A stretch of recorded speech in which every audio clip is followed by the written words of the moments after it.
Setelah lewat 2 tahun lamanya, bermimpilah Fir'aun bahwa ia berdiri di tepi sungai Nil. Tampaklah dari sungai Nil itu keluar 7 ekor lembu yang indah bangunnya dan gemuk badannya, lalu memakan rumput yang di tepi sungai itu. Kemudian tampaklah juga 7 ekor lembu yang lain yang keluar dari dalam sungai Nil itu, buruk bangunnya dan kurus badannya, lalu berdiri di samping lembu-lembu yang tadi di tepi sungai itu. Lembu-lembu yang buruk bangunnya dan kurus badannya itu memakan ke-7 ekor lembu yang indah bangunnya dan gemuk itu. Lalu terjagalah Fir'aun. Setelah itu tertidur pulalah ia dan bermimpi kedua kalinya. Tampak timbul dari satu tangkai 7 bulir gandum yang bernas dan baik. Tetapi kemudian tampaklah juga tumbuh 7 bulir gandum yang kurus dan layu oleh angin timur. Bulir yang kurus itu menelan ke-7 bulir yang bernas dan berisi tadi. Lalu terjagalah Fir'aun. Agaknya ia bermimpi. Pada waktu pagi, gelisahlah hatinya. Lalu disuruhnyalah memanggil semua ahli dan semua orang berilmu di Mesir. Fir'aun menceritakan mimpinya kepada mereka, tetapi seorang pun tidak ada yang dapat mengartikannya kepadanya. Lalu berkatalah kepala juru minuman kepada Fir'aun, "Hari ini aku merasa perlu menyebutkan kesalahanku yang dahulu. Waktu itu Tuanku Firaun murka kepada pegawai-pegawainya dan menahan aku dalam rumah pengawal istana beserta dengan kepala juru roti. Pada Sabtu malam juga kami bermimpi. Aku dan kepala juru roti itu masing-masing mempunyai mimpi dengan artinya sendiri. Bersama-sama dengan kami ada di sana seorang muda Ibrani, hamba kepala pengawal istana itu. Kami menceritakan mimpi kami kepadanya, lalu diartikannya kepada kami mimpi kami masing-masing. Dan seperti yang diartikannya itu kepada kami, demikianlah pula terjadi. Aku dikembalikan ke dalam pangkatku dan kepala juru roti itu digantung." Kemudian Fir'aun menyuruh memanggil Yusuf. Segeralah ia dikeluarkan dari tutupan. Ia bercukur dan berganti pakaian, lalu pergi menghadap Fir'aun. Berkatalah Fir'aun kepada Yusuf, "Aku telah bermimpi, dan seorang pun tidak ada yang dapat mengartikannya. Tetapi telah kudengar tentang engkau. Hanya dengan mendengar mimpi saja, engkau dapat mengartikannya." Yusuf menyahut Fir'aun, "Bukan sekali-kali aku, melainkan Allah juga yang akan memberitakan kesejahteraan kepada Tuanku Firaun."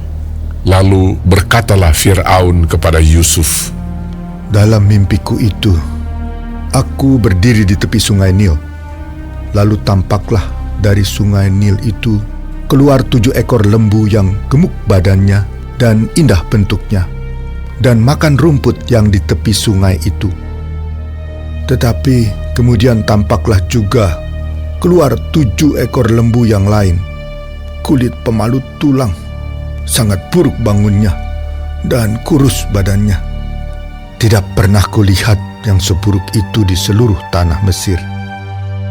Lembu yang kurus dan buruk itu memakan ke-7 ekor lembu gemuk yang mula-mula. Lembu-lembu ini masuk ke dalam perutnya. Tetapi walaupun telah masuk ke dalam perutnya, tidaklah kelihatan sedikit pun tandanya.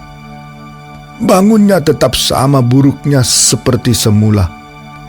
Lalu terjagalah aku. Selanjutnya, dalam mimpiku itu kulihat timbul dari satu tangkai 7 bulir gandum yang berisi dan baik. Tetapi kemudian tampaklah juga tumbuh 7 bulir yang kering, kurus dan layu oleh angin timur. Bulir yang kurus itu memakan ke-7 bulir yang baik tadi. Telah kuceritakan hal ini kepada semua ahli, tetapi seorang pun tidak ada yang dapat menerangkannya kepadaku. Lalu kata Yusuf kepada Fir'aun, Kedua mimpi tuanku Firaun itu sama. Allah telah memberitahukan kepada tuanku Firaun apa yang hendak dilakukannya. Ke-7 ekor lembu yang baik itu ialah 7 tahun, dan ke-7 bulir gandum yang baik itu ialah 7 tahun juga. Kedua mimpi itu sama. Ke-7 ekor lembu yang kurus dan buruk, yang keluar kemudian, maksudnya 7 tahun. Demikian pula ke-7 bulir gandum yang hampa dan layu oleh angin timur itu. Maksudnya akan ada 7 tahun kelaparan. Inilah maksud perkataanku ketika aku berkata kepada tuanku Firaun, Allah telah memperlihatkan kepada tuanku Firaun apa yang hendak dilakukannya. Ketahuilah tuanku, akan datang 7 tahun kelimpahan di seluruh tanah Mesir. Kemudian akan timbul 7 tahun kelaparan. Maka akan dilupakan segala kelimpahan itu di tanah Mesir, karena kelaparan itu mengurus keringkan negeri ini. Sesudah itu akan tidak kelihatan lagi bekas-bekas kelimpahan di negeri ini karena kelaparan itu, sebab sangat hebatnya kelaparan itu. Sampai 2 kali mimpi itu diulangi bagi tuanku Firaun, berarti hal itu telah ditetapkan oleh Allah, dan Allah akan segera melakukannya. Oleh sebab itu, baiklah tuanku Firaun mencari seorang yang berakal budi dan bijaksana, dan mengangkatnya menjadi kuasa atas tanah Mesir. Baiklah juga tuanku Firaun berbuat begini, yakni menempatkan penilik-penilik atas negeri ini, dan dalam ke-7 tahun kelimpahan itu memungut 1/5 dari hasil tanah Mesir. Mereka harus mengumpulkan segala bahan makanan dalam tahun-tahun baik yang akan datang ini. Dan di bawah kuasa tuanku Firaun menimbun gandum di kota-kota sebagai bahan makanan serta menyimpannya. Demikianlah segala bahan makanan itu menjadi persediaan untuk negeri ini dalam ke-7 tahun kelaparan yang akan terjadi di tanah Mesir, supaya negeri ini jangan binasa karena kelaparan itu. usul itu dipandang baik oleh Fir'aun dan oleh semua pegawainya. Lalu berkatalah Fir'aun kepada para pegawainya, Mungkinkah kita mendapat orang seperti ini, seorang yang penuh dengan roh Allah? Kata Fir'aun kepada Yusuf, Oleh karena Allah telah memberitahukan semuanya ini kepadamu, tidaklah ada orang yang demikian berakal budi dan bijaksana seperti engkau. Engkaulah menjadi kuasa atas istanaku, dan kepada perintahmu seluruh rakyatku akan taat. Hanya tahta inilah kelebihanku daripadamu. Selanjutnya Fir'aun berkata kepada Yusuf, Dengan ini aku melantik engkau menjadi kuasa atas seluruh tanah Mesir. Sesudah itu Fir'aun menanggalkan cincin meterainya dari jarinya dan mengenakannya pada jari Yusuf. Dipakaikannya lah kepada Yusuf pakaian daripada kain halus dan digantungkannya kalung emas pada lehernya. Lalu Fir'aun menyuruh menaikkan Yusuf dalam keretanya yang kedua, dan berserulah orang di hadapan Yusuf, Hormat! Demikianlah Yusuf dilantik oleh Fir'aun menjadi kuasa atas seluruh tanah Mesir. Berkatalah Fir'aun kepada Yusuf, Akulah Firaun, tetapi dengan tidak setaumu, seorang pun tidak boleh bergerak di seluruh tanah Mesir.